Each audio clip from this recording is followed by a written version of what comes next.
नमस्कार मंडळी. एकीकडे माझं काम सुरू होतं आणि दुसरीकडे काउंटरला सतत कस्टमरही सुरू होते. कस्टमर आल्यानंतर माझी कामाची लिंक तुटते आणि माझा बऱ्याचदा गोंधळ उडतो.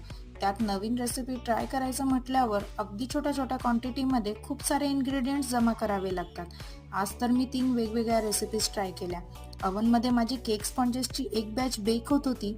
तोपर्यंत मला दुसऱ्या बॅचसाठी नवीन रेसिपीज प्रमाणे बॅटर तयार करून घ्यायचं होतं. बॅटर तयार झाल्यानंतर लगेचच मी केक टीन लाईन करून घेतले आणि त्यात बॅटर टाकलं. सेकंड बॅच ओव्हनमध्ये बेक होण्यासाठी टाकली. हे काम संपल्यानंतर मी साफसफाई करून घेतली आणि मग पुढच्या कामाला लागले. काउंटरला खारी टोस्ट आणि बाकीचे प्रोडक्ट्सही रिफिल करून घ्यायचे होते. रिकामे झालेले ट्रेज सगळेच व्यवस्थित साफ करून ठेवावे लागतात, म्हणजे पुढच्या वेळेस माझं कामही कमी होतं आणि ट्रेजही स्वच्छ राहतात. दुसऱ्यांदा तसेच ट्रे वापरले नाही म्हणून माझे ट्रेस कधीही काळे होत नाही.